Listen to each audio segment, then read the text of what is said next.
Lawrence just smiled and said the trick, Potter, is not minding it hurts. 안녕하세요, 햄릿입니다. 오늘은 프로메테우스 통합 리뷰를 준비해보았습니다.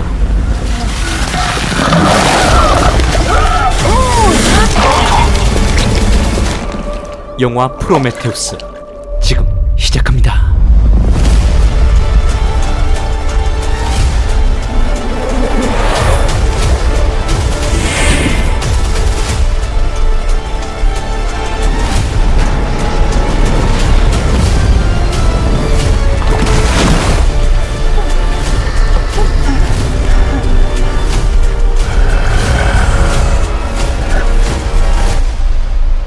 Big things have small beginnings.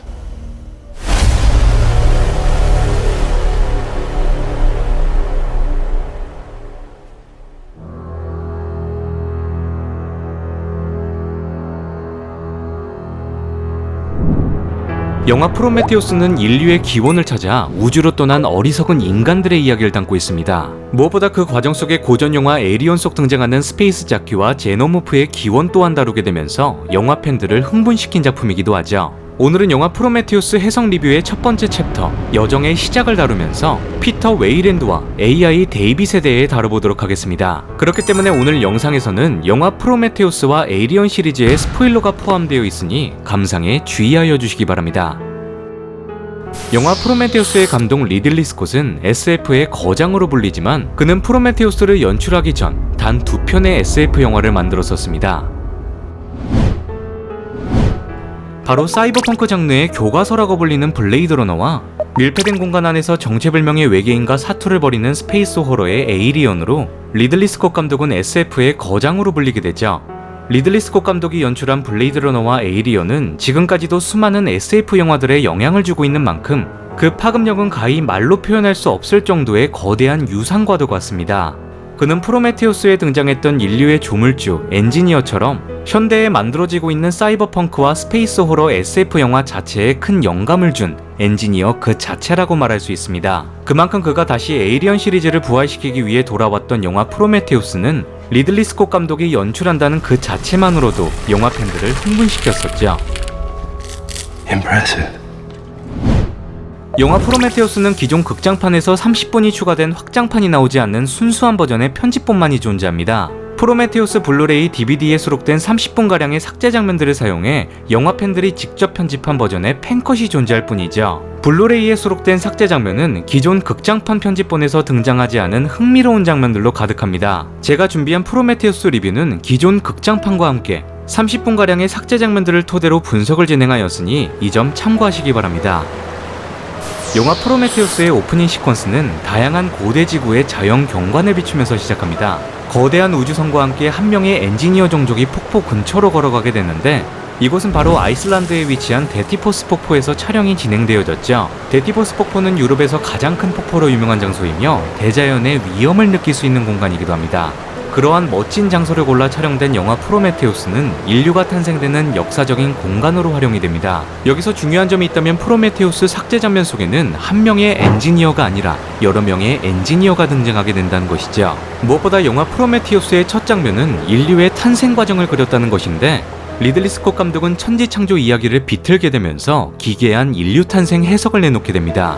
바로 고위층 엔지니어로 추정되는 인물에게 검정 액체를 받은 젊은 엔지니어는 그것을 경건한 자세로 마시게 되죠. 이 장면 속 검정 액체를 마신 엔지니어는 엄청난 고통과 함께 신체가 녹기 시작하면서 몸 전체가 분해되기 시작합니다. 이 부분은 개인적으로 영화의 제목인 프로메테우스처럼 인간들에게 불을 전해준 타이탄 프로메테우스가 신에게 받은 비참한 형벌의 모습이 떠올랐습니다. 엔지니어들이 검정 액체라는 불을 이용해 인간들이 탄생할 수 있는 유전자를 만들어내게 되면서 그 인간들이 미래에 검정 액체로 인해 벌어지게 되는 참극을 암시한 장면으로 해석이 되죠.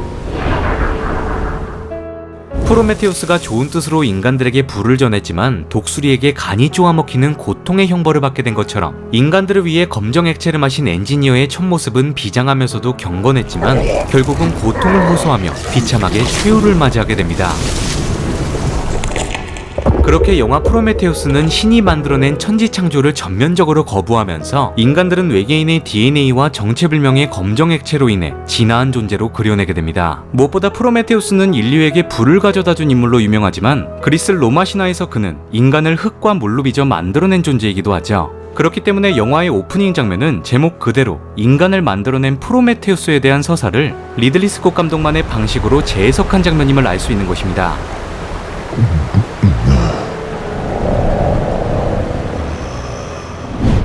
리들리 스콧 감독이 연출한 프로메테우스는 반기독교적인 해석을 진행하면서 굉장히 불경하면서도 공격적으로 성경의 내용을 비트는 작품이죠.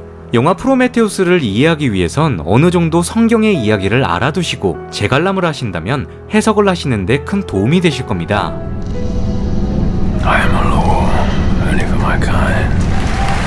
제가 영화 프로메테우스를 심층적으로 리뷰를 하기로 결심한 이유가 있다면 피터 웨이랜드의 연설 장면 때문이었습니다. 피터 웨이랜드는 캘리포니아 롱비치에서 테드 강연을 위해 무대 중심으로 자리를 옮기게 되는데 이 시점이 바로 현재 시간대인 2023년이었습니다. What have we done with it?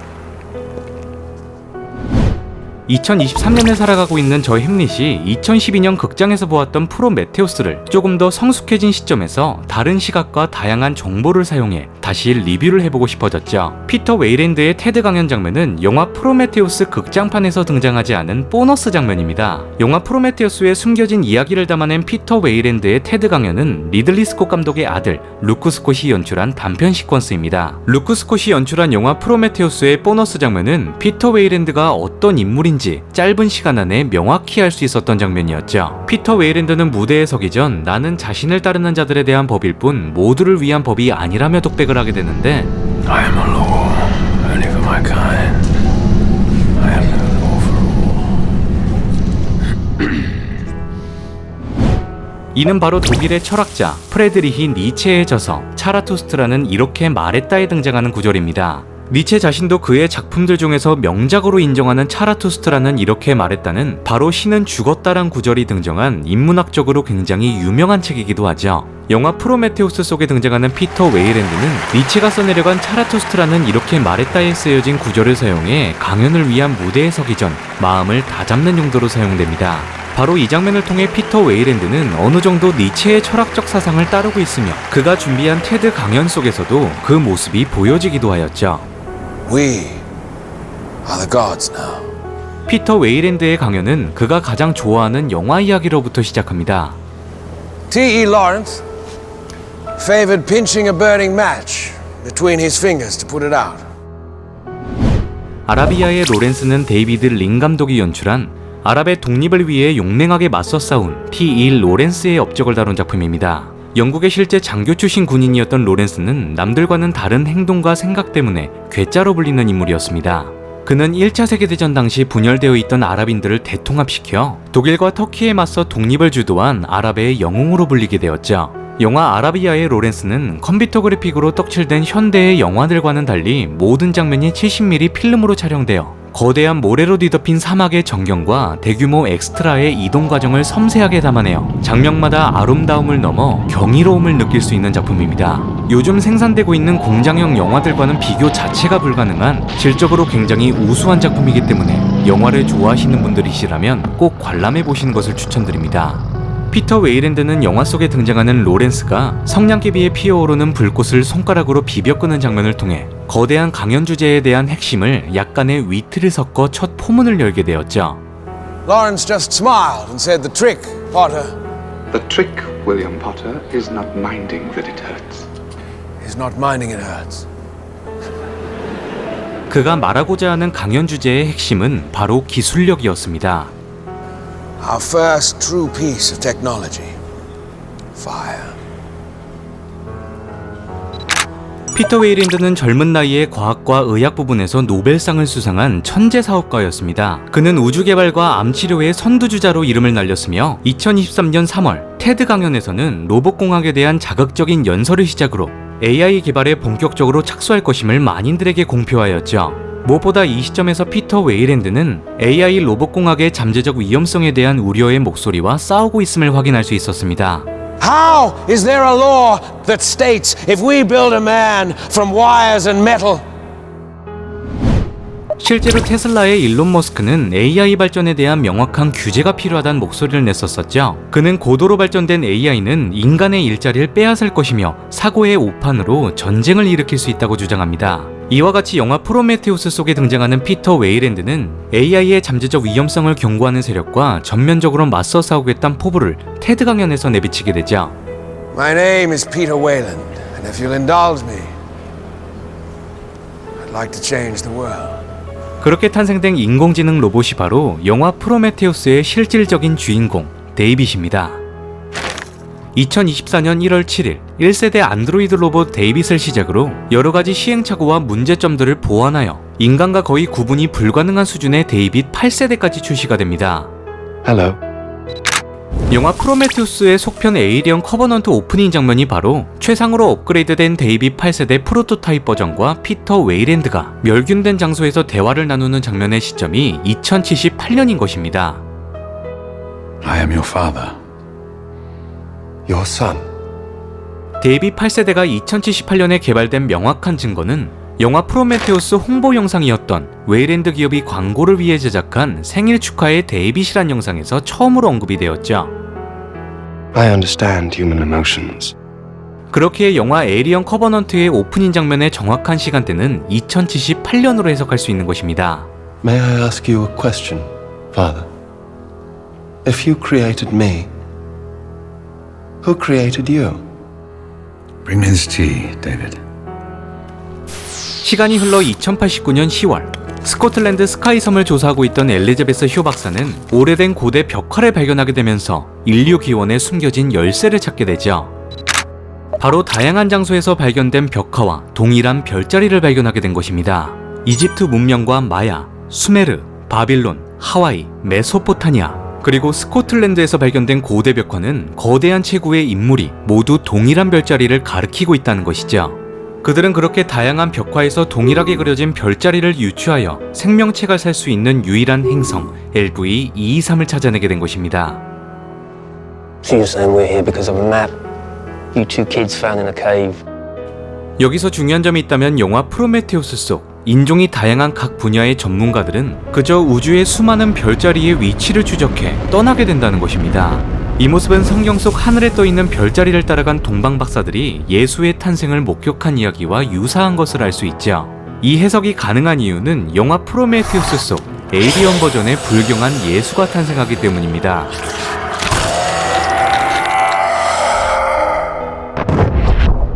이 이야기는 프로메테우스 엔딩 부분을 다루면서 진행하도록 하고 지금은 그들의 도착지인 LV-223이 어떤 곳인지 알아보도록 하겠습니다. LV-223은 지구로부터 327조 km 떨어진 곳이며 제타2 레티큘리게를 돌고 있는 토성형 행성 칼파모스의 세계 위성 중 하나입니다. 무엇보다 LV-223은 질소 71%, 산소 24%, 이산화탄소 3.7%로 대기가 형성되어 있으며 지구와 산소량은 비슷하지만 높은 농도의 이산화탄소 때문에 인간은 자연적으로 호흡할 수 없지만 생명체가 살 수 있는 가능성이 매우 높은 곳이기도 하죠. LV-223은 영화 프로메테우스의 주요 배경이 되는 곳이지만 칼파모스 세계 위성 중 하나가 바로 에이리언 1편과 2편의 주요 배경이 되는 그 유명한 LV-426인 것입니다. 영화 프로메테우스는 정말 가까운 곳에 에이리언 신화의 시작점에서부터 출발한다는 것이죠. The trick, William Potter, is not minding that it hurts. 영화 프로메테우스는 2093년 12월 21일 LV-223으로 향하는 프로메테우스호를 비추면서 본격적으로 시작합니다. 사실 인류의 기원을 찾아 떠나간 프로메테우스호의 여정은 엘리자베스 쇼 박사의 끈질긴 요청으로부터 시작되었죠. 프로메테우스 블루레이 DVD에 수록된 부가 영상 속에는 영화 이야기에 뼈대를 더하는 이야기가 숨겨져 있습니다. 그 내용 중에는 엘리자베스 쇼가 피터 웨이랜드 회장에게 보내는 메시지 또한 포함되었는데 그녀는 인류의 기원을 찾아 떠나는 여정에 있어 지속적으로 미팅을 요청하는 콰이어트 아이라는 제목의 영상이 추가되어져 있었습니다. If that name sounds familiar to you, it's because I've been calling your office every day for the last month, trying to get a meeting. 엘리자베스 쇼 박사가 우주 탐사를 제안하는 콰이어트 아이 영상 부가 텍스트에는 LV-223 위성을 찾아낸 경유도 자세히 기록되고 있는데 바로 피터 웨이랜드 과학부서가 LV-426 위성에서 희미하게 보내지고 있는 신호를 감지했다는 내용이죠. 바로 에이리언 1편에서 노스트로모호가 감지한 엔지니어 우주선의 신호와 같은 것으로 해석이 되며 영화 프로메테우스 타임라인 이전부터 LV-426에서 보내지고 있는 미지의 신호가 존재함을 공지한 내용이었습니다. 그 뜻은 에이리언 커버넌트에서 데이빗이 창조한 페이스허거의 알들은 애초부터 엔지니어가 먼저 만들어내었으며 LV-426에 오래전 숨겨놓았다는 뜻으로 해석해볼 수 있습니다. 웨이랜드 과학부서는 엘리자베스 쇼 박사가 찾아낸 별자리 칼파모스 행성을 도는 3개의 위성 중 하나인 LV-426에서 미지의 신호를 받게 되었고, 엘리자베스 쇼와 그의 남편인 할로웨이 박사가 가장 생명체가 살기 적합한 장소인 LV-223으로 목적지를 정하게 된 것이죠.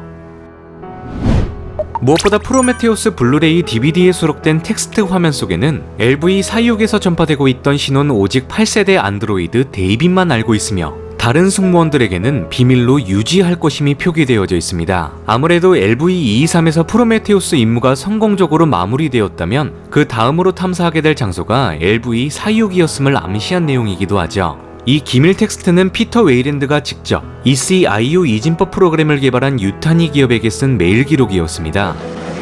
That transmission through ECIU. 유타니 기업이 개발한 ECIU 프로그램은 외계에서 발송된 미세한 신호들을 분석 및 해독을 도와주는 장치입니다. 2122년을 배경으로 하고 있는 에이리언 1편에서 정체불명의 신호를 받고 LV-426에 착륙한 노스트로모호에 탑승해 있던 웨이랜드 유타니 기업의 엘렌 리플리가 ECIU 프로그램을 통해 조난 신호가 아닌 경고 신호라는 점을 파악하게 도왔던 해독 장치였습니다. 무엇보다 중요한 점이 있다면 에이리언 속 노스트로모호 통제 시스템 마더는 ECIU 프로그램을 통해 이미 LV-426에서 흘러나왔던 메시지가 경고 신호라는 점이 해독되어져 있었다는 것입니다. Mother's deciphered part of it. It doesn't look like an SOS. Well, it looks like a warning. I mean, but the time it takes to get there, they'll know if it's a warning or not, yes? 그렇기 때문에 프로메테우스 블루레이에 수록되어 있었던 피터 웨이랜드가 ECIU 프로그램을 만들어낸 유타니 기업에게 직접 쓴 메일 내용을 유추해보자면 이미 메일을 전송한 시점인 2090년부터 LV-426에서 보내온 신호가 엔지니어가 보낸 경고라는 점을 해독했다는 뜻이 됩니다. 그것을 파악할 수 있었던 이유는 지구에서 사용되어졌던 고대 언어가 엔지니어의 언어였기 때문이라고 생각합니다. Rods had been outward, like he exploded from inside. 바로 LV-426에서 경고의 메시지를 받았다는 것을 프로메테우스에서 유일하게 동면에 들지 않은 8세대 안드로이드 데이빗만 알고 있었던 것이죠. 데이빗은 LV-223으로 향하는 프로메테우스5 승무원들을 관리 감독하는 임무를 수행하면서 탐사작전에 쓰여질 고대 언어 교육을 습득하게 됩니다. 그는 수십 개의 고대 언어를 그 뿌리까지 해체하여 교육받게 되는데 Perfect. 영화 속에 등장하는 엔지니어 언어는 산스크리트어와 맞닿아 있는 인도 유럽조어로 현 시대의 다양한 언어학자들이 재구성한 고대 언어입니다. 인도 유럽조어는 글자로 표기된 기록이 존재하지 않기 때문에 언어를 연구한 학자들마다 발음에 대한 의견이 조금씩 달랐으며 언어학자 아우구스트 슐라이어는 인도 유럽조어를 효과적으로 연구하기 위해 자신의 이름을 딴 슐라이어 우아를 만들어내게 되죠. 바로 데이빗이 아닐 빌투 박사에게 교습을 받았던 인도 유럽조어가 바로 슐라이어 우아의 일부분이었던 것입니다. 영화 프로메테우스 속에서 엔지니어는 인도 유럽조어를 기반으로 대사가 만들어졌는데 영화의 후시 녹음을 담당했던 론 바틀렛은 직접 고대 언어 발음을 연구하여 깊고 울리는 목소리를 표현하였죠. I learned all the Sanskrit words that he said and redid them all exactly. Then they cut that part out. 그렇다면 데이빗은 2년 동안 배운 고대 언어들을 통해 어떤 방식으로 처음 사용하게 되었을까요? Good morning, David. No response. 그는 프로메테우스5에서 어디론가 메시지를 전송하게 되는데 매번마다 응답이나 회신을 받지 못하였습니다. 무엇보다 데이빗은 숨김없이 쇼 박사 부부 앞에서도 똑같은 메시지를 전송하게 된다는 것입니다. How are your lessons going, David? Provided your thesis is correct. 그 위치는 바로 LV-223 궤도 앞이었죠. 바로 데이빗은 LV-223 위성에 살고 있을지 모르는 지적 생명체들에게 인간이 어떤 존재이며 인류의 예술성에 대한 부분을 고대 언어로 번역해 전송한 것이라 해석하고 있습니다. 프로메테우스5에서 홀로 긴 시간 동면에 취하고 있는 승무원들을 관리하던 데이빗은 엘리자베스 쇼 박사의 어린 시절 기억을 뉴로바이저 장치를 통해 엿보게 됩니다. 뉴로바이저는 동면에 취한 개인의 꿈속을 모니터링할 수 있는 기계 장치로 묘사되고 있는데 무엇보다 뉴로바이저 헬멧을 쓴 인물과 동면 중에도 소통을 할 수 있는 것으로 보여지죠. Of course, sir. What happened to that man? He died. 데이빗이 엘리자베스 쇼 박사의 꿈을 모니터링하는 시퀀스는 매우 중요한 장면 중 하나입니다. Why did he die? Where do they go? 엘리자베스 쇼 박사의 아버지는 남아프리카에서 선교사로 활동하면서 아내와 일찍 사별하게 된 인물이었습니다. 그에 딸 엘리자베스 쇼는 왜 인간은 죽는 것이며 죽은 후에는 어디로 가는지에 대한 질문을 던지게 되는데 이는 바로 에이리언 커버넌트에서 피터 웨이랜드에게 데이빗이 던졌던 질문과도 겹쳐지는 부분이죠. You will die. I will not. Bring his tea, David. 엘리자베스 쇼는 선교사였던 아버지에게서 십자가 목걸이를 유품으로 받게 되면서 어느 정도 종교적 믿음을 가진 과학자로 성장하게 된 것입니다. 인류를 만들어낸 존재가 전능한 신이 아니라면 그 목걸이는 종교적 가치가 떨어진 쇳덩어리에 불과하다는 것을 엘리자베스 쇼 박사는 그 누구보다 잘 알고 있었습니다. 그러함에도 인류의 기원을 찾아간 엘리자베스 쇼 박사의 목걸이는 종교적 믿음으로 차고 있다기보다 아버지에 대한 사랑과 애착이라고 해석할 수 있죠. Guess you can take your father's cross off now. Why would I want to do that? Nothing special about the creation of life. 그렇기 때문에 엘리자베스 쇼 박사의 어린 시절 장면은 영화 프로메테우스가 진행되면서 겪게 되는 종교적 갈등 요소에 부합하는 아주 중요한 영화적 장치라고 할 수 있습니다. Everyone has their own word. Heaven, paradise. What do you believe in? 데이빗이 왜 엘리자베스 쇼 박사의 꿈속을 모니터링했는지 명확한 이유는 알 수 없지만 그녀가 탐사 임무에 있어서 어떤 인물이었는지 관찰하고자 하는 성격이 매우 강하다고 할 수 있습니다. 데이빗 8세대는 그 어떤 안드로이드 로봇보다 인간의 감정을 이해할 수 있게 프로그램되었고 어쩌면 에이리언 커버넌트에서 언급되었던 사랑이라는 단어가 이때부터 시작되었을지 모릅니다. I loved her, of course. You know that's not possible. 이 해석이 가능한 이유가 있다면 프로메테우스호에서 데이빗은 동면에서 깨어난 승무원들 중 오직 엘리자베스 쇼 박사의 건강 상태만 체크했기 때문입니다. My name is David. 엘리자베스 쇼 박사의 뉴로바이저 모니터링을 마친 데이빗은 그가 가장 좋아하는 영화를 감상하게 되는데 데이비드 린 감독의 아라비아의 로렌스이죠. 아라비아의 로렌스는 데이빗을 만들어낸 피터 웨이랜드가 가장 좋아하던 영화였기 때문에 그의 창조물인 데이빗 또한 그 취향이 닮아있다는 것을 알 수 있습니다. Lawrence just smiled and said the trick, Potter. Is not minding that it hurts. The trick, William Potter, is not minding that it hurts. 영화 아라비아의 로렌스의 주인공 T.E. 로렌스는 극 초반부 특이한 성격과 행동 때문에 남들에게 괴짜로 불리며 패급 장교 외톨이로 묘사되었습니다. 프로메테우스 속 데이빗은 남들과 많은 모습이 달랐던 로렌스처럼 자신 또한 인간과 다른 안드로이드 로봇이었기 때문에 그 누구보다 로렌스가 받았던 손가락질을 이해하고 있었고 아랍의 영웅으로 활동했던 그를 동경의 대상으로 삼은 것으로 해석됩니다. 그는 T.E. 로렌스와 비슷한 금발 염색과 헤어스타일을 따라하면서 지구에서부터 2년 4개월 18일 만에 LV-23 위성인 칼파모스 행성에 도착하게 되죠. 자, 그렇다면 이제 프로메테우스호에 탑승한 중요 인물들과 함께 본격적으로 LV-23 탐사 과정을 살펴보도록 하겠습니다. 칼파모스 행성 궤도 주변에서 유영을 하게 된 프로메테우스호가 도착한 날짜는 공교롭게도 예수의 탄생을 기념하는 2093년 12월 25일 크리스마스였습니다. What the hell is that? It's Christmas. Mission briefing is about to start, Captain. It's the season to be jolly, boys. 프로메테우스호의 선장 자넥은 크리스마스를 기념하기 위해 트리를 장식하게 되면서 영화 내에서 가장 아날로그적인 소품을 등장시키게 됩니다. 무엇보다 영화 프로메테우스에는 기이한 외계 생명체의 탄생 과정을 담아내고 있기 때문에 극중 시간대가 예수의 탄생을 기념하는 크리스마스란 점에서 앞으로 생기게 될 불경한 예수의 탄생을 암시하게 되죠. 영화 프로메테우스 속 등장하는 승무원들 대부분은 비밀 유지를 위해 LV-23에 도착하기 전까지 자신들이 무슨 임무에 투입되었는지 모르는 상태였습니다. 그 중에서도 프로메테우스호에서 탐사 임무에 가장 무관심한 인물이 있다면 선장 이드리스 자넥이었습니다. My room. 10 minutes. 프로메테우스의 선장 이드리스 자넥은 영화 속에서 오직 자신이 맡은 임무에만 관심이 있는 인물이었습니다. 그는 어떤 임무를 수행하는지에 대한 브리핑 현장에도 참석하지 않게 되면서 다소 이기적인 모습을 보였었죠. Don't you want to know why we're here? I just fly the ship. Talk to why you people hired me.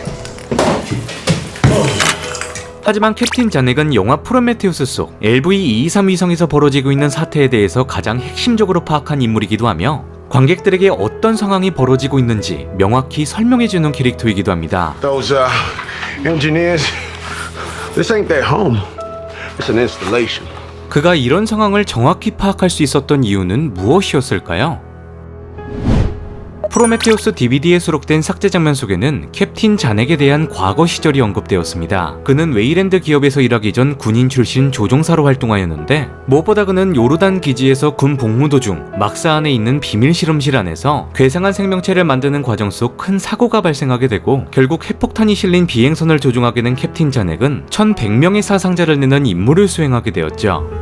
Now I know it was a long time ago, but I feel the same thing happened here. 캡틴 자넥은 지구 군시설에서 생긴 실험사고가 LV-223에서 엔지니어들이 겪었던 것과 흡사할 것이라고 확신하게 된 것입니다. 그는 이미 지구 안에서 엔지니어가 겪었던 실험사고를 미리 경험했었던 것이죠. Why did you decide to tell me that story now? 탐사 임무 브리핑에서 가장 주목해야 할 인물이 있다면 바로 프로메테우스 탐사 총책임자 메레데스 비커스입니다. For the rest of you, I am Meredith Vickers and it's my job to make sure you do yours. 그녀는 바로 피터 웨이랜드의 딸이었고 아버지에게 큰 관심과 사랑을 받지 못한 채 자란 인물로 그려지고 있으며 피터 웨이랜드의 진정한 아들로 인정받고 있는 안드로이드 로봇 데이빗에게 경쟁의식을 가지고 있는 캐릭터입니다. I will find the cord that makes you run and I will cut it. 무엇보다 메레데스 비커스는 웨이랜드 기업의 경영권을 위해 지구에 남지 않고 아버지 피터 웨이랜드 몰래 프로메테우스호에 tab승하게 된 것이죠. You came after all. Anything else? No. Father.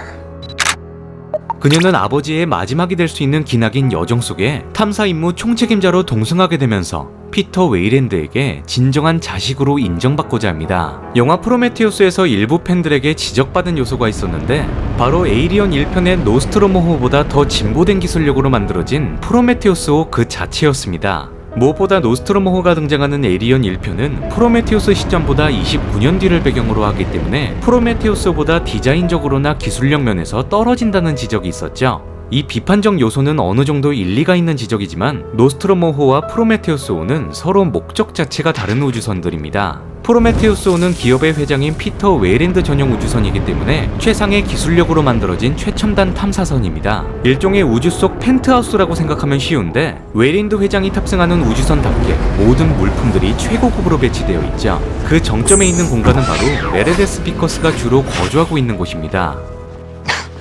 Wow, nice place. 최상 호텔 수준으로 설계된 이 공간은 비상사태 시 분리되는 개별 우주선이며 생존에 필요한 모든 물품들이 완비된 공간이죠. 무엇보다 최고급 개별 우주선에서 가장 핵심적인 공간은 바로 수술용 의료 유닛, 매드팟입니다. Charlie, look. It's a pooling med pod. They only made a dozen of them.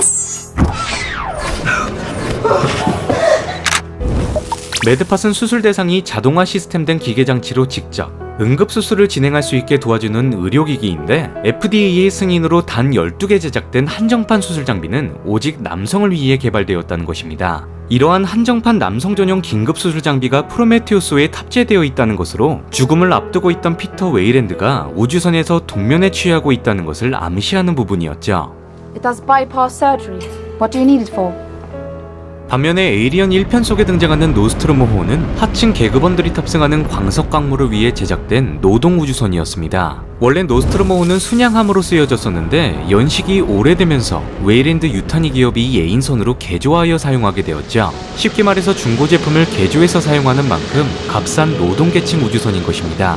그렇기 때문에 에이리언 1편 속 등장하는 노스트로모호는 웨이랜드 회장 전용 우주선 프로메테우스와는 질적으로나 목적 자체에서 품질이 떨어지는 제품이라는 것이죠. 하지만 에이리언 속 노스트로모 안에는 매우 중요한 팬 서비스가 담겨져 있습니다. 바로 리들리 스콧 감독의 블레이드 러너와의 세계관 공유를 위한 영화적 장치이죠. 에이리언과 블레이드 러너 속 점화 장치에 대한 인터페이스가 같은 것으로 확인되었는데 이 부분은 그저 팬 서비스로 그치지 않고 노스트로모의 선장 달라스가 웨이랜드 유타니에서 일하기 전 복제인간 리플리컨트를 만들어낸 타이렐 인더스트리에서 근무했다는 설정이 존재하기도 합니다. 영화 프로메테우스 영국판 스틸북에는 SF 영화의 바이블 블레이드 러너 속 복제인간 리플리컨트를 만들어낸 타이렐 회장이 피터 웨이랜드의 멘토였다는 내용의 메일 내용이 포함되어져 있습니다. 피터 웨이랜드는 2090년 1월 11일 웨이랜드 로봇 부서에 보내는 메시지 속에 천사의 도시가 내려다보이는 피라미드에 살고 있던 자신의 멘토를 언급하였습니다. 바로 메일 속에 언급된 천사들의 도시는 로스앤젤레스를 의미하는 곳이며 그 자리에 피라미드 모양으로 설립된 타이렐 인더스트리가 에이리언 세계관에도 존재한다는 것을 팬서비스로 남겨놓은 것입니다. 무엇보다 타이렐 회장은 복제인간 리플리컨트에게 4년이라는 짧은 수명을 제약하여 만들어냈다는 것인데 웨이랜드 회장은 인조 로봇을 만들면서 수명에 제약이 없는 불멸의 존재로 만들었다는 것입니다. 여기서 재미있는 점은 블레이드 러너의 주인공 리플리컨트 로이 베티는 자신을 만들어낸 창조주 타이렐 회장에게 찾아가 수명을 늘려줄 것을 부탁한다는 것인데 Father, to make an alteration in the evolvement of an organic life system is fatal. 피터 웨이랜드 또한 죽음을 앞두고 창조주 엔지니어를 찾아가 불멸의 삶을 요청하게 된다는 유사성을 가지고 있습니다. We are gods, and gods never die. You have reached your destination, and I am long dead. 탐사임무 브리핑 현장에서 피터 웨이랜드는 2091년 6월 22일 녹화된 영상을 통해 자신은 이미 죽었다고 언급하게 되면서 승무원들을 모두 속이게 됩니다. 그렇게 프로메테우스에서 어떤 탐사 작전에 투입되는지 파악하게 된 승무원들은 본격적으로 LV-223 위성 대기권에 진입하게 되죠. 캡틴 자넥은 LV-223 위성에서 가장 단단한 지역으로 프로메테우스를 조종하게 되는데 그곳에는 미지의 금속 물질이 탐지되면서 인공적으로 만들어진 지형이 존재했습니다. There is nothing in the desert. And no man needs nothing. 여기서 중요한 점이 있다면 프로메테우스 조종석 앞칸에 탑승해 있던 데이빗이 한 가지 대사를 내뱉게 되는데 이는 바로 그가 가장 좋아하는 영화 아라비아의 로렌스에서 등장했던 대사이기도 합니다. There's nothing in the desert. No man needs nothing.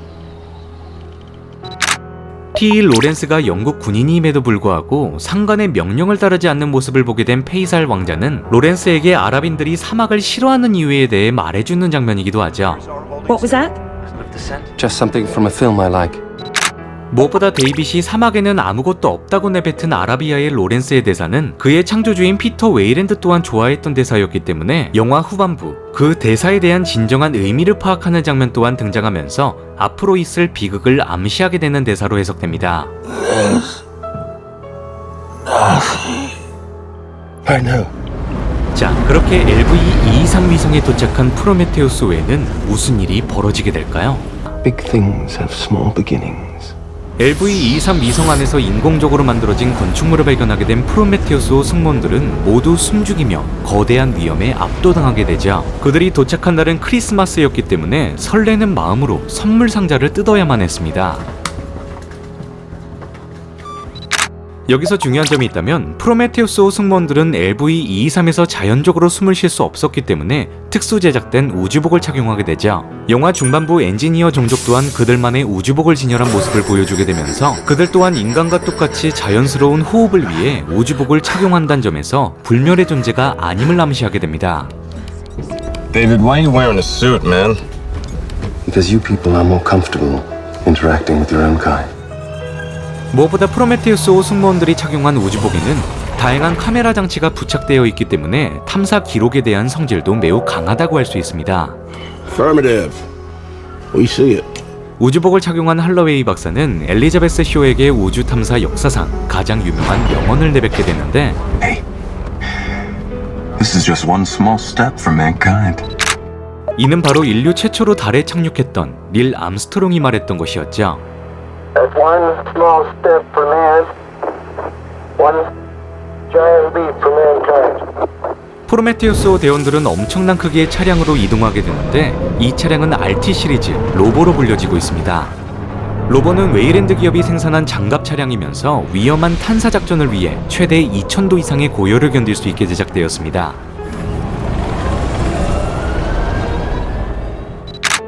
프로메테우스 제작진은 영화 속에 등장하는 장갑 차량을 체코 군용 트럭 타트라 8X8을 개조해서 촬영이 진행되었고, 탐사 작전에 있어 그 어떤 위험 요소도 견뎌낼 수 있는 외부 디자인 요소들을 약 11주라는 짧은 일정으로 총 3대를 만들게 되었죠.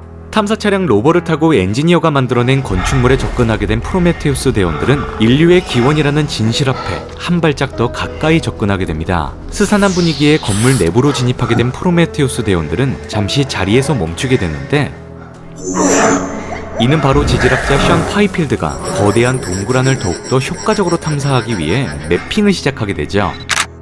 여기서 중요한 점이 있다면 파이필드가 사용하는 매핑 기계 펍스입니다. 스펙타그래프로도 불려지는 펍스는 웨이랜드 기업이 개발한 구형 모양의 3차원 매핑 기계 장치이며 고성능 바이오 센서를 이용해 공기 중에 유해한 물질과 숨을 쉬는 생명체가 존재하는지 자동으로 탐지를 해줍니다. 원래 펍스가 개발된 이유가 있다면 식민지로 지정된 장소의 행성 지형을 조사하기 위해 만들어진 기계 장치라는 점이죠.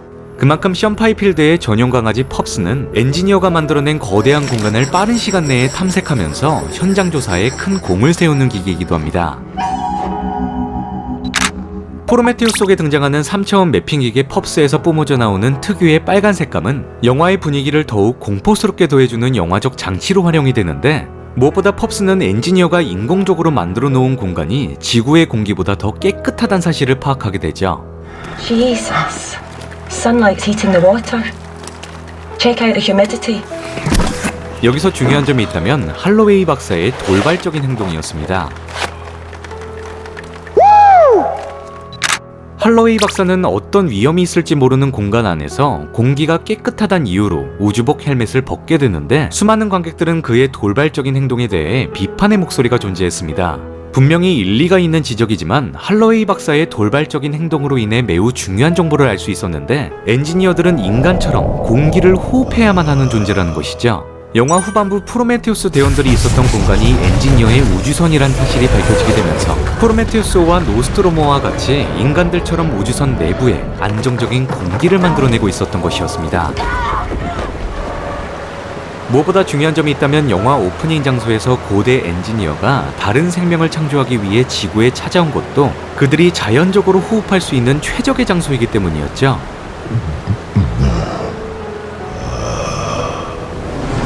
게다가 프로메테우스의 속편 에이리언 커버넌트에서는 식민지 건설 목적으로 엔지니어의 행성을 찾아오게 되는데, 그곳은 그 어느 것보다도 지구와 환경이 매우 유사하였고 그들이 헬멧을 벗고 돌아다닐 만큼 안정적이라는 것을 직접 확인을 하였습니다. Nice place for a log cabin. Check what I love this. 무엇보다 엔지니어의 행성에서 인간의 농작물 밀이 발견되었는데, This is wheat. 고대 시대부터 엔지니어가 지구로 찾아와 자신들의 창조물인 인간들에게 선물한 것으로 해석이 되죠. 그만큼 엔지니어는 고대 시대 인간들과 우호적인 관계를 유지하면서 자신들의 기술력과 예술 디자인적인 아이디어를 제공하게 된 것으로 보여집니다. Definitely cultivated. What are the odds of finding human vegetation this far from Earth? 고대 시대 인간들이 엔지니어가 지정한 별자리 제타2 레티큘리를 벽화 속에 남기게 된 것도 그러한 영향에 있을 것으로 해석하고 있습니다. 그리스 로마 신화수 프로메테우스 또한 흙과 물로 빚어 최초로 인간을 만들어내게 되면서 최고의 신 제우스 몰래 회양풀에 올림포스 불을 숨겨 인간들에게 선물을 하게 되죠.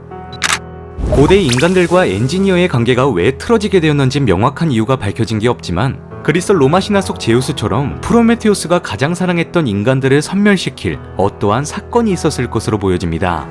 Or because he gave us fire. Our first true piece of technology. Fire. 영화 프로메테우스에서는 이 장면 뒤로 한 가지 삭제 장면이 등장하는데, 바로 검정 액체 속에서 미꾸라지 같은 생명체를 생물학자 밀번이 발견하게 되죠.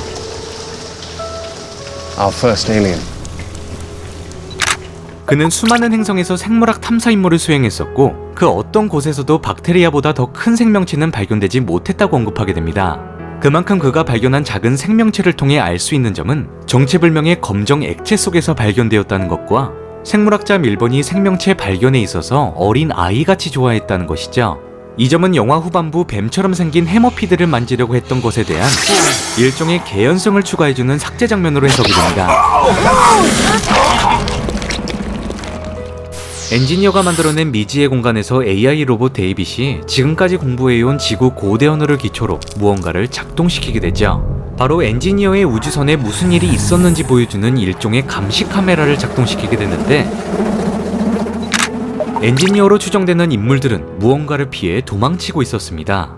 영화 프로메테우스 속에서 가장 의문이 드는 장면이 있다면 엔지니어들에게 무슨 일이 벌어졌는지에 대한 녹화 영상이었습니다. 엔지니어 종족은 자신들이 만들어낸 인간들을 말살하기 위해서 지구로 목적지를 정하는 모습이 영화 속에 연출되어 있었죠. 그들이 도대체 무슨 이유로 인간들을 모두 죽이려고 했는지 명확하게 밝혀진 바는 없지만 영화의 제목과 내용에 큰 비중을 차지하고 있는 그리스 로마 신화를 통해 어느 정도 유추를 해볼 수 있습니다. 프로메테우스 대원들은 무언가를 피해 뛰어가는 엔지니어 종족 홀로그램을 따라가게 되면서 목이 잘린 시신 한 구를 발견하게 되는데 절대로 열어선 안 되는 봉인된 문을 열어버리게 됩니다. 그곳 안에는 바로 거대한 엔지니어 동상과 함께 엄청난 숫자의 항아리가 배치되어 있었고 그 안에는 정체불명의 검정 액체가 흘러나오고 있었습니다. Organic. 여기서 중요한 점이 있다면 검정 액체가 들어있는 항아리인데, 그리스 로마 신화 속 프로메테우스가 가장 사랑했던 인간들을 말살하기 위해 제우스가 아름다운 인간 여자에게 선물한 항아리와 매우 유사하게 묘사되었죠. 그것은 바로 그리스 로마 신화를 읽지 않았어도 그 이름을 알고 있는 판도라의 상자입니다. 수많은 사람들이 신화 속에 등장하는 제우스의 선물을 판도라의 상자로 알고 있는 분들이 많은데, 사실은 상자가 아닌 길쭉한 모양의 항아리 피토스였습니다. 오랜 시간 그리스 로마 신화 속 절대 열어서는 안 되는 판도라의 항아리 피토스는 번역 과정에서 상자라는 뜻을 가진 피시스란 단어로 오역이 되면서 수많은 대중들에게 판도라의 상자로 각인이 된 것이죠. 판도라의 항아리 속에는 인간들에게 해로운 질병, 분노, 절망, 전쟁과 같이 세상을 파괴시킬 수 있는 모든 것들이 들어있었는데, 온갖 나쁜 것들이 빠져나간 판도라 항아리 속에는 오직 희망만이 자리하고 있었습니다. 영화 프로메테우스 속에서 검정 액체가 들어있는 길쭉한 모양의 항아리는 바로 그리스 로마 신화에 등장하는 피토스의 큰 영감을 받은 것으로 해석이 되죠. 영화 속에 등장하는 정체불명의 항아리는 에이리언 커버넌트에서 그 사용법이 정확하게 등장하게 되는데, 바로 엔지니어가 만들어낸 화학적 핵폭탄 무기로 묘사가 되었습니다. 항아리 속에 든 유기물질이 공기 중에 퍼지게 되면서 지상에 있는 생명체들에게 달라붙고 마치 메두사의 눈빛을 본 것처럼 돌로 굳어버리게 만들어버리죠. 여기서 중요한 점이 있다면 할로웨이 박사가 찾아낸 엔지니어의 고대 벽화였습니다. 우리가 흔히 에이리언 영화 속에서 보았던 제노모프의 형상을 한 벽화가 십자가의 못이 박힌 예수처럼 묘사가 되었는데, 이 뜻은 엔지니어가 오래전부터 제노모프와 같은 생명체를 만들었다는 해석이 가능해지죠. 에이리언 커버넌트에서 데이빗은 엔지니어가 만들어낸 정체불명의 생명체를 늑대로 표현하고 있습니다. Beings that understood you must give life to both the wolf. But then they tried to banish the wolves and undo their creation.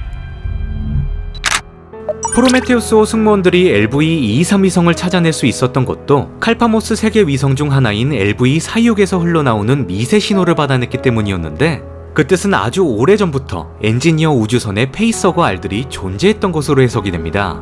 에이리언 속 등장하는 스페이스 자키의 화석은 적어도 수천 년 동안 방치되어 있는 것으로 추정이 되는데, 사실 엔지니어들은 오래전부터 그들이 만들어낸 늑대의 자식들을 LV-426에 숨겨놓았다는 가설이 조금 더 합리적이라고 볼 수 있습니다. 그렇기 때문에 고전 영화 속 페이스허거는 엔지니어가 만들어낸 것으로 추정이 되기 때문에 에이리언 커버넌트 속 데이빗이 만들어낸 페이스허거는 다른 버전의 완벽한 유기 생명체라는 것이죠.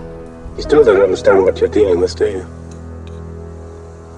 Perfect organism. 각 영화 속 체스트버스터의 묘사가 완전히 다르게 표현되었기 때문에 어느 정도 데이빗이 만들어낸 창조물은 고전 에이리언과 큰 차이점이 존재한다는 것을 알 수 있습니다.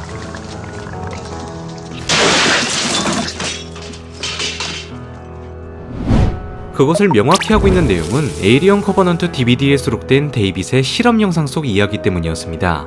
폐허가 된 엔지니어 행성에서 고립된 데이빗은 검정 액체를 사용해 다양한 실험을 진행하게 되는데, 그는 고대 엔지니어가 검정 액체로 실험한 자료들을 참고하여 데이빗 버전의 페이스허거 알들을 만든 것으로 묘사되고 있습니다. 데이빗은 고대 엔지니어가 그들의 늑대를 추방하고 창조 작업을 중단했다는 독백을 통해 페이스허거 알을 만들어낼 수 있는 비밀을 스스로 얻어내게 되죠.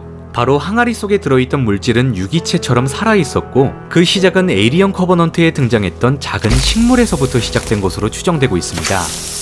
퍼프포자로 불려지는 이 식물에는 원시 삼출액소 기생체가 살고 있는데 유전자를 공격하는 일종의 군대 형식의 벌레들이었습니다. 숙주를 기다리면서 그 몸속에 들어가면 DNA를 변형시키고 생명 진화에서 가장 근본적인 방어 체계를 위해 공격적으로 변하게 되죠. 고대 엔지니어들은 퍼프포자에서 나온 기생체를 이용해 진보화된 나노 입자와 섞어 완벽한 진화적 계산을 기반으로 한 알고리즘을 만들어낸 것으로 묘사되고 있습니다. 그들은 퍼프포자와 완벽한 나노 입자를 섞어 기생체가 들어있는 화학무기를 개발하게 되면서 봉인된 항아리 속에 집어넣게 된 것이죠. 살아있는 모든 것들을 한순간에 말살시킬 수 있는 화력을 가진 무기인 만큼 그들 또한 항아리를 신중하게 다뤄야 했지만 판도라가 항아리 뚜껑을 열게 되면서 재앙이 펼쳐지게 된 것처럼 생체 화학무기를 들고 지구에 가려고 했던 엔지니어들은 실수로 항아리 속 검정 액체와 접촉하게 된 것으로 보여집니다. 여기서 중요한 점이 있다면 엔지니어 우주선에서 길을 잃어버린 파이필드와 밀번이 발견한 정체불명의 껍질입니다. 이 장면은 영화 프로메테우스 블루레이 DVD에 수록된 삭제 장면이었는데 이는 바로 고전 영화 에이리언 속 등장하는 장면의 오마주라고 할 수 있습니다. 영화 에이리언 속 체스트버스터가 진화하면서 벗어낸 허물 껍질로 묘사되었는데 프로메테우스 엔지니어 우주선 속에서도 비슷한 일이 벌어졌다는 삭제 장면 속 내용이었습니다. 무엇보다 파이필드와 밀번이 우주선을 돌아다니며 무더기로 쌓여진 엔지니어의 시체들 속에서 흉부에서 무언가 튀어나오는 흔적이 발견되었기 때문에 검정 액체가 들어있던 항아리 일부가 깨지면서 화학물질이 폭발한 것으로 추측해볼 수 있습니다. So are they all dead? 프로메테우스로 돌아온 엘리자베스 쇼는 유전자 샘플 채취를 위해 실험을 진행하게 되죠. 이 장면이 에이리언 세계관 속 굉장히 중요한 단서를 제공하게 되는데 에이리언에 등장하는 스페이스 자키의 오래된 화석이 사실 엔지니어의 우주복이었다는 사실을 밝히게 된 것입니다. Mortal after all. 엔지니어가 불멸의 존재가 아닌 점을 파악하게 된 데이빗은 그들의 우주선에서 있었던 항아리를 조사하게 되는데 여기서 그는 한 가지 대사를 내뱉게 되죠. Big things have small beginnings. 그것은 바로 그가 가장 좋아했던 영화 아라비아의 로렌스에서 등장하는 명대사 중 하나였습니다. Would be a sideshow of a sideshow. Big things have small beginnings, sir. 부대 내부에서 괴짜로 유명했던 로렌스를 두고 그를 믿어왔던 미스터 드라이드는 그를 카이로가 아닌 아라비아로 꼭 보내야 할 것을 설득하면서 내뱉는 대사이기도 하죠. 무엇보다 이 장면 뒤로 데이빗은 항아리 속에 들어있던 검정 액체를 손가락에 묻힌 채 술에 취한 할로웨이 박사가 있는 당구대로 향하게 되는데 프로메테우스에서 모든 것을 깽판치는 초유의 사건이 여기서부터 시작하게 됩니다. 살아있는 엔지니어와 대화를 통해 인류기원의 진실을 밝히려 했던 할로웨이 박사는 그저 시체밖에 없는 스산한 장소에 큰 실망을 하게 되었죠. 여기서 중요한 점이 있다면 그들이 대화를 나누는 장소입니다. May I ask you something? To get what you came all this way for. 이는 바로 데이빗이 가장 좋아했던 영화 아라비아의 로렌스에서 주인공 T.E. 로렌스가 다른 장교들이 치고 있던 당구대 앞에서 깽판을 치는 장면과 매우 흡사하게 묘사되었죠. I must say, Lawrence. 이처럼 T.E. 로렌스가 했던 깽판짓 그대로 술에 취한 할로웨이 박사가 앉아있던 당구대 앞에서 데이빗은 정체불명의 검정 액체를 실험하기 위해 소량의 액체를 샴페인 속에 몰래 타서 건네게 됩니다. 과연 데이빗이 벌인 검정 액체 실험으로 프로메테우스에는 무슨 일이 벌어지게 될까요?